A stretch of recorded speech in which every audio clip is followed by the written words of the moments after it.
What does it take to run the technical side of Trezor? We're talking about the development of our Trezor Suite app, our website, Trezor.io, our hardware, our software, and our firmware. It's a lot of different teams.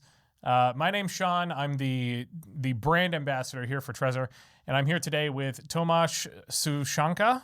I always want to say Sušánka because it's fine. In your language means cookie, right? Yeah. But you're Tomáš Sušánka, which is not the same word. Yeah, definitely. But I've been hearing that a lot when I was younger and I was in elementary school and stuff. So it's all good. I always want to say it. I mean, that would be an awesome last name as well. Does your last name mean anything, or is it just like a name? It's gibberish from cookie. I'd say. Okay.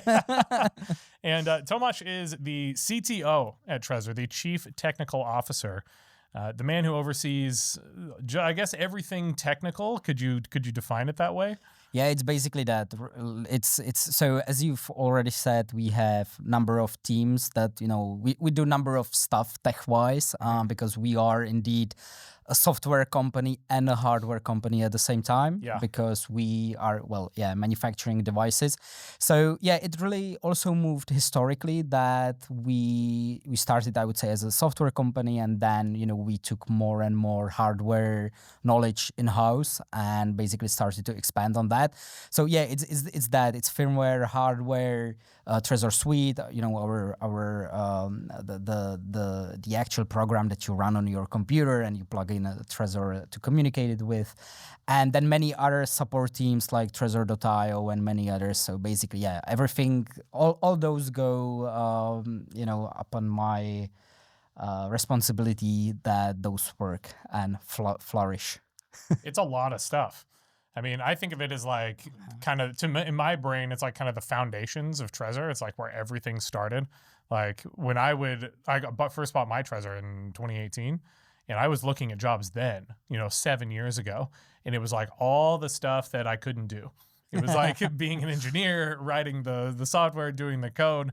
So in my brain, it makes me think of like where Trezor like kind of began at its core. Where it's like we're in marketing now. That didn't come along until, or I am. That didn't come along until much later. So I think of like everything that you're over is like that's where it all started. Yeah, that's about right. And also, I think we've moved a lot towards what I'm trying to say is that we improved a lot of stuff in the marketing department as well. I mean, it's not like that we did not have a marketing team back then in 7 years ago or whatever. But I think also when Danny came, which I think you had an episode with some weeks or months back. Business C-level. Exactly. Yeah. That we really started to do way more content and YouTube and all that. And I think really that's where it started to work perfectly. So yeah, I mean, we were way more geeky. We were indeed, more tech company at the beginning. But I think we've kept that till now, and we're just added also the business and marketing side of things, which company needs after all. So yeah, it seems like it's just getting bigger and bigger. For yourself, where did you start with Bitcoin? How did that begin, just in your own personal journey, and kind of what led you here? It's kind of amazing that like everyone you ask in the company does have a different story, right? That some people are from the tech side of things, which is where I come from. Some have the economic aspect, and some are just interested in crypto in general, which is always kind of fascinating to me how people found their way to Bitcoin. So to me, it was the tech / cryptography side of things. So back, that was, I don't know, 7 or 8 years ago, crypto actually meant cryptography before it meant crypto as in cryptocurrency. And that's basically where I started, because I did even study computer security at my university, and I was very interested in the security aspect of technology and all that. And it was really how I found out about Bitcoin, and what really amazed me was that you're able to do something like money or an actual money through the concept of cryptography. And that was really something that fascinated me those 8-10 years ago, I would say, or even more. It was, I think, 2013 or something like that. And since then I was really fascinated about that. And that's how I ended up here. But you didn't. When did you actually start here? How long has it been? So I would have to check my LinkedIn, but I think it's gonna be 8 years soon. So 2000, about 2017. Yeah, something like that. Somewhere around there. Yeah. But Exactly. originally, but I knew about Bitcoin even before that. Even on university, there was some professor who actually gave us a lecture on the topic. I remember him saying that he was trying to click on some advertisement stuff to get some Bitcoins back in 2013 or whatever, because he didn't want to, I don't know, make an account on exchange, and it was a very different field, so it was not that easy to get some Bitcoin. And so that's how he explained it to us, and that's basically how I learned about it. So 2013, something like that. Yeah, unfortunately, I was a young student and I was spending more money on beer rather than Bitcoin, so that didn't work out that well. But yeah, it's like a pretty classic story, I think. My friend told me it was like there was like a faucet website where that's what they called them. Yeah, you would click those, and in the early days it'd be like 5 Bitcoin or something. It would give you. Yeah, I don't remember the amounts. Like 2013, it was not that much, I'd say. But yeah, in the early days, it was. It's still an insane amount when you think about it. Yeah, into today's terms. Yeah, I'm kind of curious if this particular professor, if he kept it or if he sold later on, because at that time it was nothing. But now maybe those people just disappear from the face of the earth. You don't or know that. Yeah. But you started with, I was told it was Cloudflare, right? And was that was related to crypto as well? It was related to crypto as in cryptography. So I basically, like you were saying.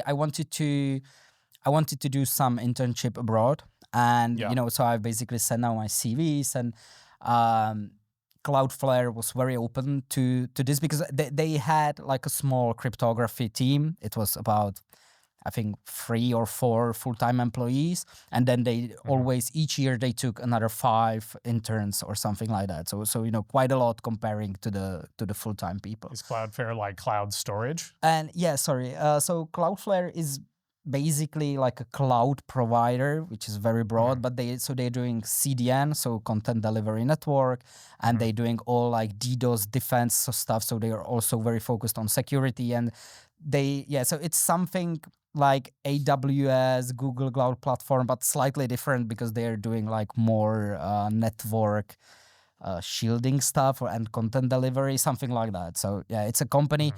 When I joined there, it was around 250 people, I think. I'm not sure now, but yes, something in the hundreds. And now they are already listed, and it's a way bigger company. So it was super interesting to see, to experience really the classic San Francisco startup style, because you could feel that from that a lot. So yeah, it was a great experience. It was really awesome, and I've really learned a lot from the cryptography / tech point of view. And basically, when I finished the internship, I knew I wanted to do something, in this direction. And as I knew already about Bitcoin, that's basically how it all went down. Yeah, I thought I'd heard about them before. Like, they're big enough that like people would have heard of Cloudflare. Yeah, right? definitely. And they always also had like a big stance on the freedom of internet.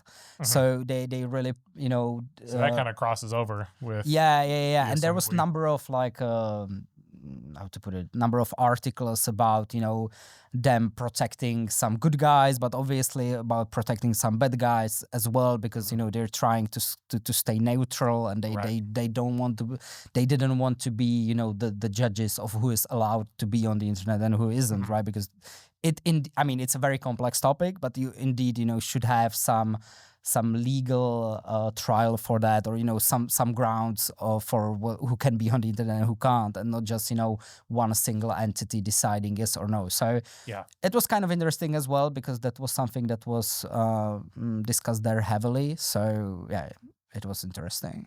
And so when you got here, where exactly did you start with Trezor? Yeah, so I've actually applied. I've applied for senior Python developer, I think, and I was neither senior nor Python developer. But yeah, I vaguely knew like what Trezor is and what they're doing, but back at the time. but I was interested basically in any position or in any technical position. So I just wrote to some job ad, and I've actually started like as a firmware developer / cryptographer, like something in that area. That's the job you actually got? Exactly, yeah, basically. So I was like a firmware developer with some security / cryptographic experience.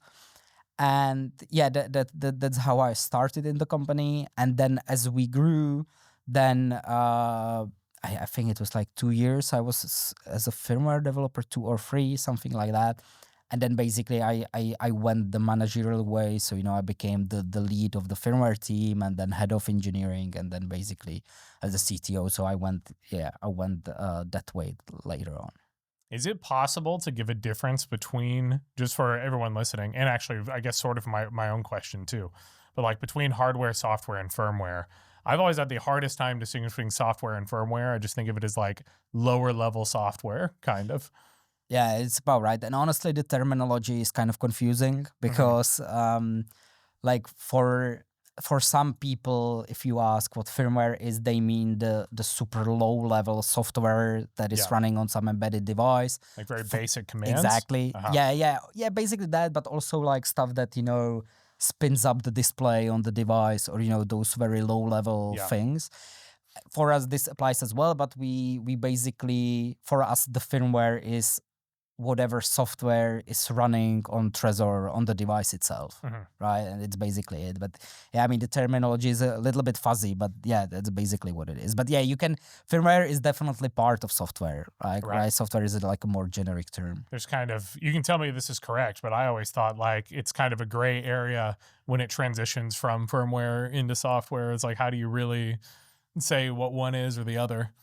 Yeah, I mean, yes, but for us, this like the way we look at it really is that firmware is what is running on the device, and everything else is software, basically like that. But like indeed, really, I don't think there is or at least I don't know, but I don't really think there is some strong, terminology agreement on how you need to name things. So even if you say that it's a software running on the embedded device, on a Trezor device, I mean, it's fine as well, right? So it's just how we use it. Okay, cool. I mean, I'm comfortable saying this now, but it was like months after I started working here before I finally realized the difference. I was like trying to figure it out for like half a year. And I was like, what really distinguishes these two things from each other? I think it's kind of that we don't really, we are for quite some time in the company, we kind of lose, we lose the point that, we've hired a lot of new people, and that we should, from time to time, we should actually explain this to the newcomers. It's not like it's exclusive to Trezor. Like this is like, these are terms you'll find in the real world or in the technical world. But what is true, what is somewhat unique to us comparing, to other startups or well, we're not startup per se anymore. But what I'm trying to say is that like usually many companies like in the software world are indeed doing only software, right? I mean, they are not manufacturing devices, they're just doing totally specializing in this exactly as Cloudflare, right? I mean, they probably as I vaguely remember, they do have some servers, like physical servers that they had all around the world, but otherwise it's mainly a software company, right? And that's somewhat that's differentiates us to other companies, and what it makes pretty interesting that we're blending those two worlds of hardware and software. I've always known intuitively it's like we do all of these things, but then when you actually stop and think about it, it's like that's a lot that's going on when you're running all of these different, because they're separate teams, it's different people doing different things. And that kind of leads to my next question, which is like, for you overseeing so many of these different fields of work, like what is your typical day like? Like as the CTO, it's like in my mind, that's a lot to manage. So what does your actual day-to-day look like? I mean, it's a bit of a cliche, but it's always, it's very dependent on the people that we have in the company and that I have in the department, right? Because once you can rely on, on the people that are reporting to me, then like in the ideal scenario, I don't really have to do anything, right? Like I can just lie on a sofa and it all works magically. That's why we got you the sofa here, for you to be on. Can I lie down? We were trying to emphasize that for you. Yeah. So Yeah, well, I just wanted to give them credit as well because, I'm sitting here, but, obviously without them, like it wouldn't work, right? So it's very important to really, give them credit as well. And otherwise, my day, it's really different. Like I'm like some years back, I really imagined. I probably thought that it will be way more techy. I mean, I'm still like technically involved in many things, but I'm not programming anymore. It doesn't really, make sense to do something like that in my position. I tried something like 2 years ago, and just I think it was like one line change in the code. So I was like, I can make it, I can do it, and I did it. It was probably fine, but then you see that there's like 5 or 10 comments on the single line because I don't simply have the context anymore. I was like, okay, this doesn't make sense. And I didn't do it again. So. And otherwise, just to answer your question, it's really a mix of everything. So I'm trying to help where I can. I also give a lot of historic context because I'm in the company for quite some time. So that helps a lot. Yeah, I'm sitting pretty often with my reports. We're discussing what the teams need. I'm doing also some media stuff as we're sitting here now. I was kind of surprised that it also has a small but still like a legal aspect that sometimes that there's some agreement that I should read just to have a look on some of the technical parameters. So it's kind of a really interesting mixture of everything. And last but not least, I was really diving deep into the hardware part because 2 or 3 years ago, basically when we launched the Trezor Safe series, that's where we got way more involved in the whole hardware development process. So that's where I spent most of the past year or two because this is really a different world than the software one. Really amazing, but that's where I spent most of my time in the past 2 years or something like that. Yeah, I think it was someone who brought up in a company meeting the other day, like being a hardware company is so much different from a software company. Because when you have to think of things like manufacturing, building, shipping, like times on creation and planning everything out ahead of time, that is so much different than Exactly. software. And by the way, especially in the crypto industry where the bull runs and the bear markets are pretty huge. It's really close to impossible to scale this properly because like you either do not manufacture enough and then you run out of stock when there is this bull market craziness. You run out of stock and you're in the mess, or you can also manufacture too much, right? Because if you have full fulfillments of old products, then it doesn't work out either, right? Because you want to have the new ones, that you want to sell the new ones. So it's a very difficult game, and this is what what many of the players in the crypto space don't have to worry about. I mean, like exchanges, Coinbase or whatever, right? Because they do not have the hardware aspect. And I'm by far not saying that it's easy to scale up, companies 2 times, 5 times, or whatever. I mean, with respect to the users or to the customers, but the hardware part is really. It brings it different elements to all of this, and it's what makes it interesting, but super hard as well.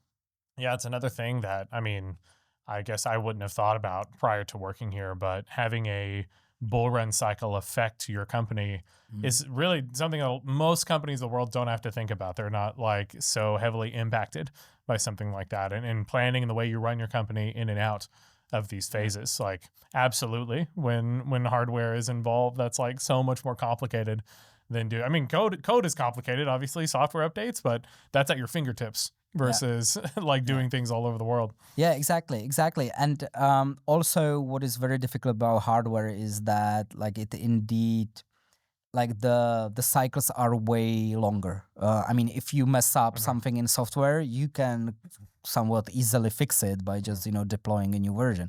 But if you mess up in hardware, it can take months to fix that because you have all those suppliers and all that, right? So it's 2 different worlds that we're trying to put together. Oh, that's it's something that again, like if you're not a part of it, you don't think about it, but like I know we've had on some of our older devices, there was like a way that the plastic sealed that left a little mark in one spot. And it's like, well, once you have that, like, yeah, that entire shipment has that thing. And like, of course you can correct it, but not before we've moved all of those units. And that's like such a huge commitment compared to, a code switch somewhere or something. Exactly. I mean, there obviously are many hardware companies, doing that. But again, like this is something that you learn on the way, and that's what you learn the hard way. That you need multiple suppliers, and you like the dual sourcing and all that, and always be pessimistic about timelines because those shift, unfortunately. Well, I guess this is more of a software question then, but with you and the teams that are under you having to constantly try and stay ahead of different scams or like malicious actors, things like that, it's such a difficult thing to do because so often the way it works is like the scam comes first or the bug comes first. Like those are the things that show up unexpectedly whenever you're completely unprepared for it. So it's like, how do you stay the mentality of like staying several steps ahead of something, staying 10 steps ahead? What are the strategies there for getting ahead of those things before they get to you? Yeah, I mean, it's there are many aspects to it. So, I mean, it's important to stay up to date with the latest news. I mean, in the security world, I was always I'm not very active on Twitter, but there was quite a strong security community there. So they were, there's a lot of good people to follow that, are mentioning the latest phishing attempts and whatever is happening on the security. I'm not using Twitter that much anymore because I feel like lately they destroyed it. It's a chaotic place. It's very chaotic. And what is kind of funny is that just a week ago there was like a fake account of mine, and I saw that. I saw them post about that. And someone reported that, but it turned out that they took down the fake one, but mine as well, right? So you also got hit. So my account is suspended, and I'm like, is it still like now? It's still now. Yeah, I wrote them again today, and maybe we can provide this podcast as like physical evidence. Assurance. Yeah, it's actually you, and the wrong account got taken down. Yeah, I'm wondering if there is anyone at the other side, if there's actually someone reading my messages about, hey, what the hell? But yeah, anyway, so I'm not reading that much. I'm trying to stay up to date with some of the great security blog posts like Crips on Security. So it's a really great content. And also what is awesome is that there are a lot of people in our company that are, fascinated by the security field as well. So we are also exchanging, a lot of stuff that got our interest. So, yeah, I mean, we're trying. It's challenging. You have to keep looking. You have to keep being up to date, and the scammers are getting better and better as well. So, yeah, I mean, it's tough, but yeah, we're working on it. And so, what about the inverse? If you're thinking of so the question I asked is more of like a defensive one. Like, how do you defend yourself from scams and stuff? When we try to innovate with our devices, when we try to make them better and make new things, that's more like going on the offensive in terms of, bringing something new to the market. But we are a security company. It's like, how do you bring new things or create new features on the hardware or the software without compromising on security as you go? I mean, it's so I like this saying that security at the cost of usability comes at the cost of security, basically meaning that like every security improvement that you do must not be at the expense of the usability itself, because if the users cannot actually use it well enough, if it's not convenient, if it's not awesome UX wise, you cannot really make stuff more secure because people will just not be able to use it in a secure way, right? So and that's something that we've been striving for in Trezor from day one. I think even our co-founder Stig, who was a predecessor of mine on the CTO position, he was always saying usability, privacy, and security, that we are like trying to balance these three, and that's all. That's really something that I live by, and that's what we are pushing for, to really always maximize all those three pillars, because you cannot really improve on if you improve on the security aspect and you decrease the usability, then the goal is just not there, because the people will not use it in the secure way. So Yeah, that's something we're really, I think I'm kind of wondering if I'm answering your question now, but I really think we're pushing for the usability, because that's really one of those three pillars that I think the security folks sometimes they tend to forget about, that it's just discussion. This is 0.1% more secure. You need to do this and that. But if it's, super geeky and it's not going to be usable by, some general public, it doesn't really make sense. So, which those conversations absolutely happen internally. I've seen things like that. Like there's marketing versions of that as well. Of like, we can't use this word. It needs to be changed to this word. But like, how does that impact people's understanding versus practicality? Like, I know exactly what you're talking about. Yeah, this is exactly that. Yeah. Also, like, what I think is something to talk about is how to improve the backup, because we came up with the Shamir backup, and then we kind of renamed it to the multi-share backup, where you basically are able to split your backup into multiple shares, which is awesome, because then you don't have a single point of failure, and you can basically diversify your backup. But at the same time, I think we are kind of conservative in the way what we advise to the users, right? I mean, we do not say do this and it will be good enough, because we do not know, the user's background or context or whatever. But I do think, like, in the long run, we should be maybe more aggressive in this and really, say, hey, this is the ultimate backup. Do this. These are the risks. This is good for you, and do it. And of course, it's very challenging because, as said, the background and the context for each and every one of us is different. But I think we should be more, we should put more advices to the users other than 20 options and choose one. Because if we do that, then those newcomers, obviously, they don't really know. So like, try to be a little bit more bold in this, I would say. Yeah, that is a tough one to overcome. Like, I know exactly what you mean. I think it's mostly just a matter of like liability, because it's like, if we cover 99.9% of use cases, but then one person runs into trouble, it's like, having that point back at us is the big challenge for everything. Yeah, and I think there's like a middle ground here, right? Like, to do something that will be great for the vast majority of the people, right? Yeah, multi-share is that type of solution. That's, as soon as I found out about that, I was like, that is such a good way to solve the single point of failure problem. For anyone listening or watching who doesn't know, you can create like a single share for your backup, and that's kind of been the standard way of doing it for such a long time. But more recently, in the past few years, we introduced multi-share, which is like you can make 2 out of 3 or 5 out of 7 or 7 out of 10, and say you need 7 out of 10 of these or 4 out of 5 in order to unlock your wallet. So if someone finds one of your shares, it doesn't compromise the wallet. If you lose one of the shares, it doesn't compromise the wallet. Whereas with the single share version, that would happen.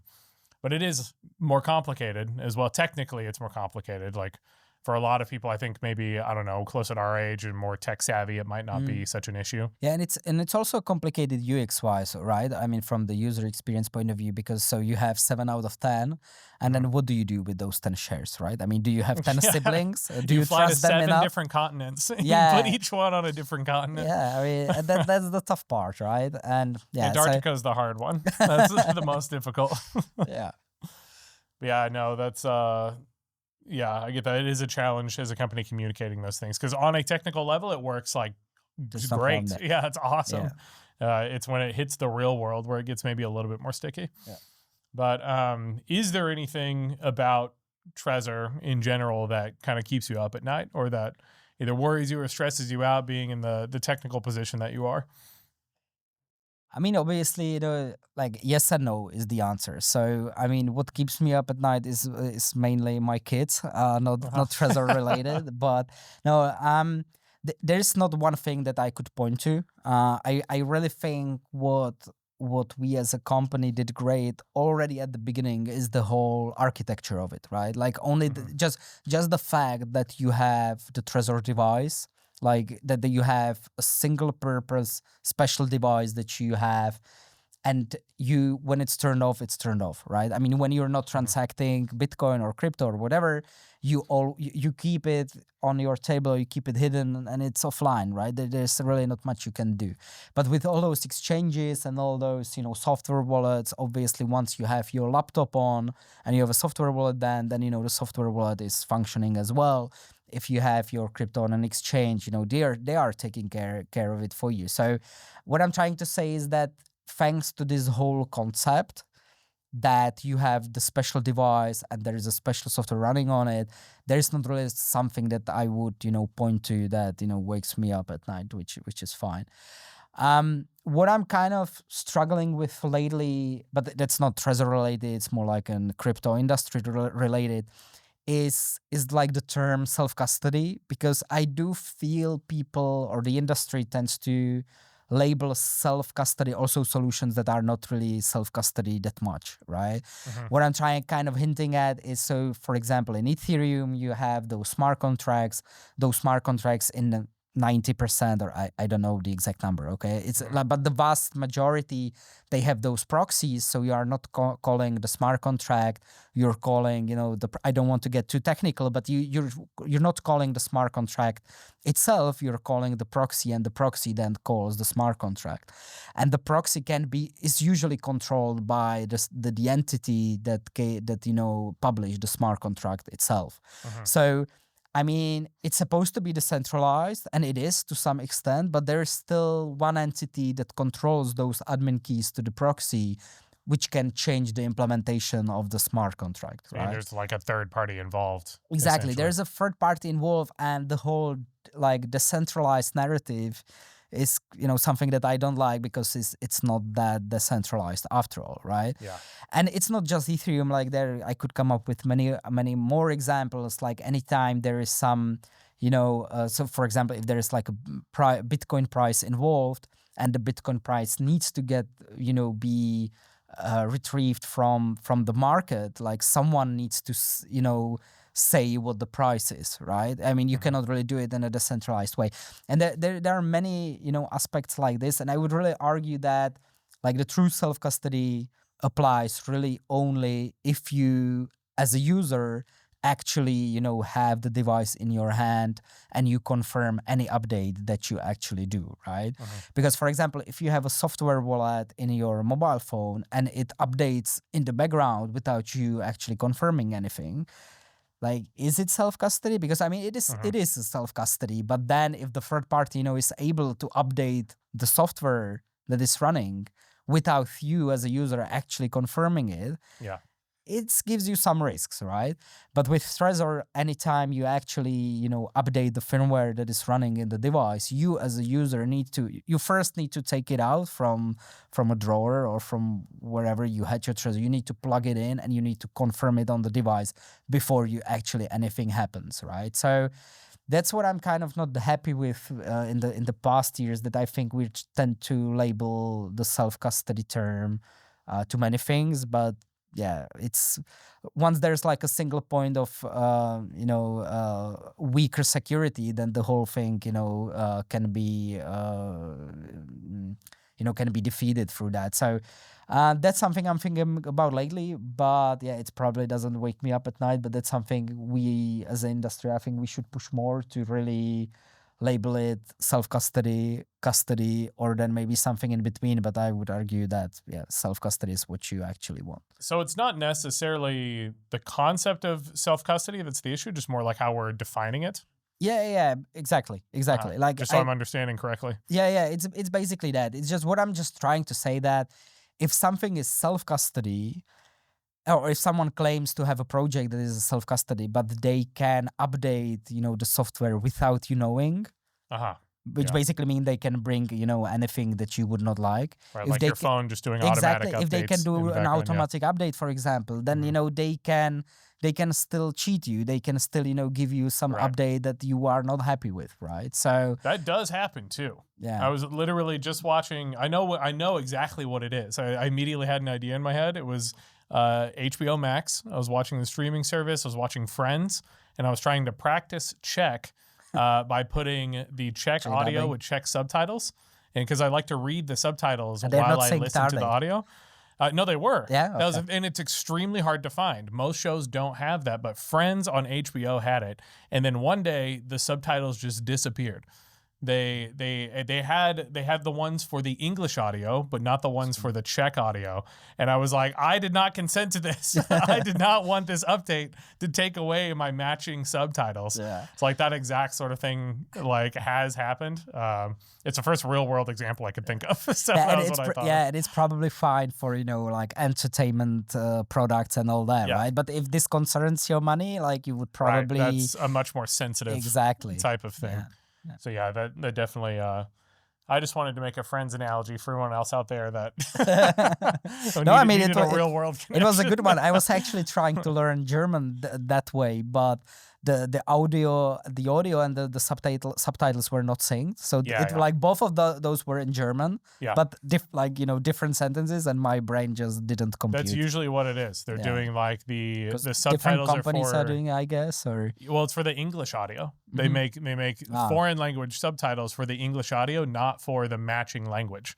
So that's what happens. The German wouldn't have or sometimes it does. You don't know, but that's the problem I run into is like the words don't match the words of the actual language because they did changes to the English script or whatever. But anyway, what are I guess on a more positive angle, like what are some things you're excited for in the coming months with Trezor or things we have in development, anything like that? Yeah, I mean, this question comes up a lot quite often, but there's of course I'm excited about many things to come. Like mainly our next Trezor basically that will come up shortly, but not that shortly, but shortly enough, I hope. And so definitely that's what our focus is for, and that's what I'm mostly excited about because this can give us really huge opportunities. And I already took a glimpse of it, and I think it will be really awesome. So that's something I'm super excited about. And that's mainly that. Apart that, there's really many good things shaping up. Nothing, in particular to promote here, I would say. But I really think every day we're trying to push for the better usability and for the better privacy and for the better security. I don't want to repeat myself. And I think the work, by the way, on the usability is really a never-ending story because I still see people losing money because of not understanding the concept of the self-custody or / the backup and that. And yeah, I think that's what we're trying to improve. So that's what we're trying to push for. Yeah. Yeah, it does feel like working here. I mean, especially seeing it from the inside, you do see people striving for quality of life improvements, security improvements in real terms. It's not just this. When you hear that from the outside, it feels so much more broad. Like you say, oh, it's working on security, but whenever you see the specifics that are being made to change, and then when you look at it in the long term, like how much things have improved, what kind of standards, like moving from BIP 39 over to SLIP, like stuff like that, which I'm using some jargon here, but improvements is basically all you need to know. Like that type of stuff really does happen, and you do see the changes over long periods of time, or the improvements over long periods of time. Yeah. Is there anything that you see as a threat, either now or in the future, towards hardware wallets, cryptocurrency, anything in the industry in general? I mean, the regulation aspect is being discussed a lot. Yeah, I think about that all the time. Because the whole point, right, is like something that can't be controlled by an outside party, but we do see regulatory bodies coming down harder and harder every year. Yeah, and I mean, luckily the hardware wallets are not included in for example, in the MiCA regulation that there is in EU that specifically excludes hardware wallets. So what does MiCA stand for again? Oof, it's something I just looked it up. Crypto assets, but what is the M? Money. Money in crypto assets. It's basically like a European regulation. Yeah, right? It's basically European regulation that I'm think that it's passed in the EU Parliament or whatever, and now the individual companies, now the individual states, need to comply with it. Yeah, and basically it's a set of rules how you operate as an exchange, for example, right? So all those exchanges they have to be compliant in order to function or run in Europe. You must be compliant with this regulation. Exactly. Like if you provide any cryptocurrency related services, you need to do that, you need to do KYC, you need to, do all that stuff, which, I mean, I think many, like, I'm not very fond of regulations, like surprise, surprise. But at the same time, I don't really want to be the guy who says all regulations are bad. There is so many scams in the industry that I could imagine that some regulation theoretically, could narrow the number of scams, narrow it down a little bit. Well, what is kind of killing me is this huge bureaucracy hell around it. Yeah. Because as far as I know, there are really many. Because if you have a company with 1 or 2 employees, like you're not gonna pass this, right? Because there are huge demands on like security or like compliance, legal aspect. That is gonna kill a lot of small companies. Those that are fighting for some product in the garage, right? They're trying to do some startup. And that's what makes me really sad, because I really think that it's killing the innovation, right? So, what was the question, by the way? I feel like we drifted away. What was the original question? Threats, current threats or future threats.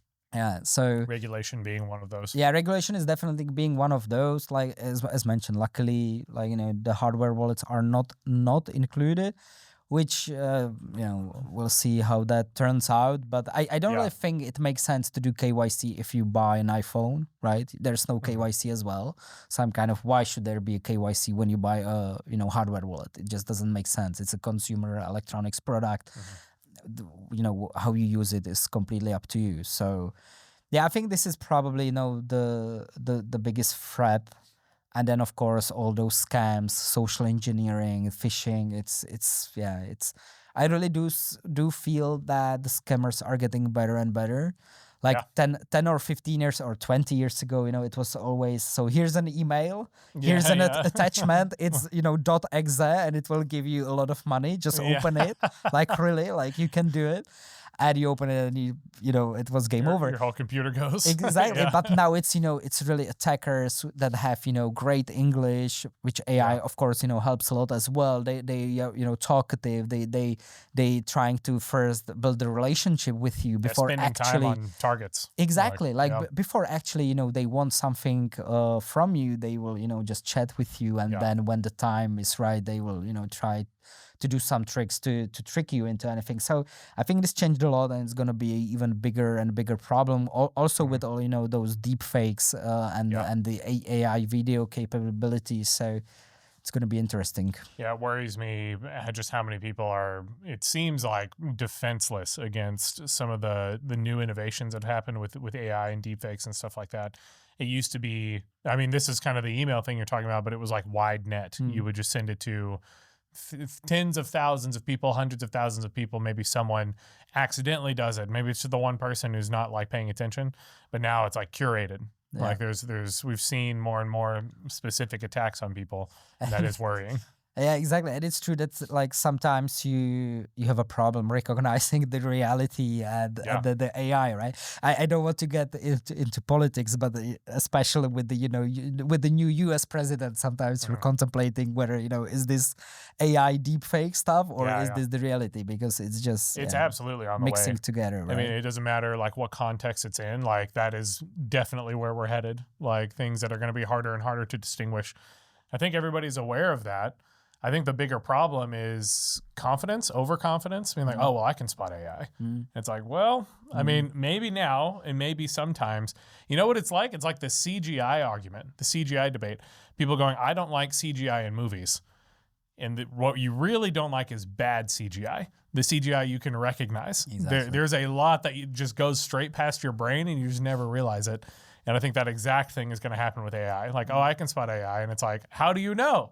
How do you, I mean, right now it's easy, sure, but it is going to get harder and harder, and eventually you won't be able to. Yeah, no, definitely. You know those videos with Will Smith eating spaghetti, right? Yeah. I mean, that was like 5 years right ago, after it came out, right? Yeah, I mean, 5 years ago it was terrible and it was so laughable. And now it's like, I mean, you probably find out it's AI, but yeah, let's give it a few more years and you're not.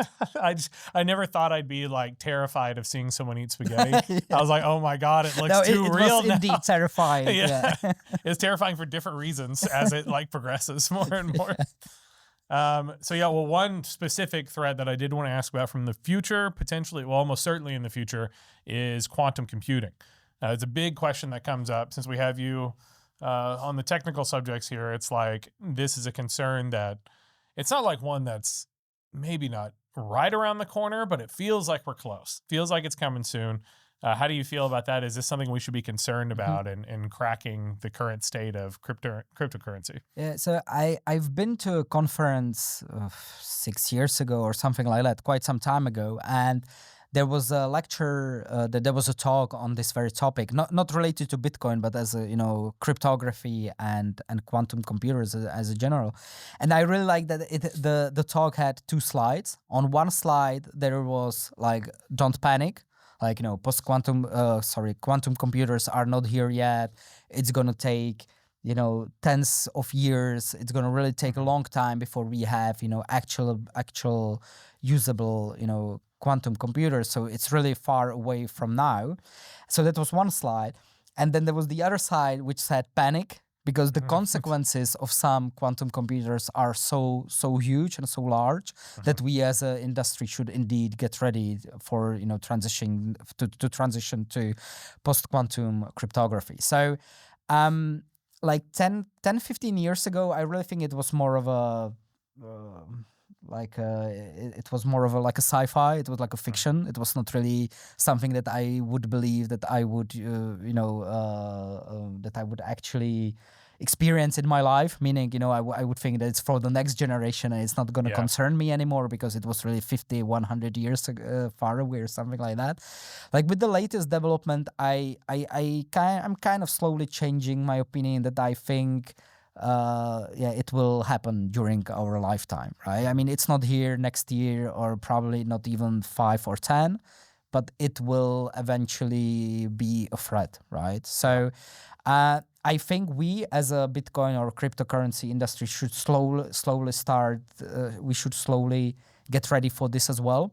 What this means is to transition to post-quantum cryptography. So that like the current cryptography that we have, for example, in Bitcoin, but it's in vast majority of the other cryptocurrencies as well, there are attacks on the quantum computer that can basically crack the cryptography that Bitcoin has, if I kind of simplify stuff. And there are post-quantum algorithms, post-quantum cryptography that is basically able to defend against these attacks on the quantum computer. So I think we as a community should discuss how we're going to transition to this. It's also slowly happening on Bitcoin, for example. I mean, very slowly, but it is happening. So there is this Bitcoin improvement proposal. I think it's 360, where, is being discussed how we gonna transition to the post-quantum cryptography. So basically the suggestion is, as we had SegWit, and so 5 years ago, something like that, some years back, then we had Taproot 2 or 3 years ago. And basically now there is this idea of having another soft fork, which would introduce this new post-quantum cryptography, and which would be, which would not be susceptible to these quantum attacks. So it is something in the works very slowly, and it's something that we as a community should look into it, not because of the threat is imminent, but because of the consequences are pretty huge. Right. Just like not worth taking the risk, like getting ahead of it. And yeah, exactly. Because there's also the problem there is that the users of Bitcoin, for example, that they will have to send the coins from one address to another, right? So basically what this means that if you will want to have the post-quantum security, you will need to send all your millions of Bitcoins that you have. You're going to have to send it, to this new address, which also, by the way, brings a lot of interesting questions, right? For example, what we're gonna do with the Satoshi coins that are there. There is I don't know how much, 1 million of Bitcoins. It's a lot, maybe even more. that probably, there is no one controlling the keys anymore. So they've never moved, right? Exactly. So what we gonna do with that? I mean, are we just gonna keep it lying there, and whoever has the first quantum computer is gonna take them, or will we say, okay, if no one moves this within 10 years, then those coins are burned, and are not compliant, are not, how to put it, are not legitimate. That's kind of weird, right? To the in the Bitcoin ether. So what I'm trying to say, principle. Yeah, exactly. So I mean, like one side of me is saying, like, okay, it's like a free market, so whatever happens, happens. Like if there is a quantum computer that is able to retrieve those Satoshi coins, then maybe they should have it. On the other hand, I guess the consequences can be pretty huge to the Bitcoin price or the Bitcoin ecosystem as a whole. So it's a really tough one. I know there was some study by, I think, Deloitte who mentioned that there is about 4 millions of Bitcoin potentially in threat to the potential quantum computer in future.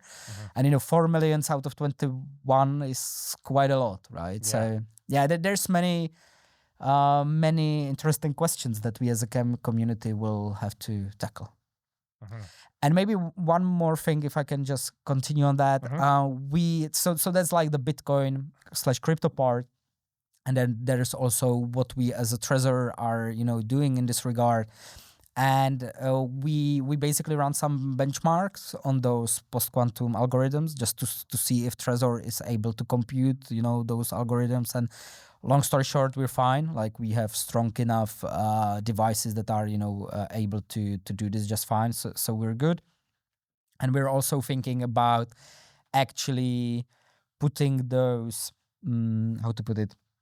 We're actually contemplating about, putting those post-quantum public keys into our next Trezor devices, just to be ready, when the time comes, just to be able to transition to a post-quantum firmware. But like, again, I mean, I don't want to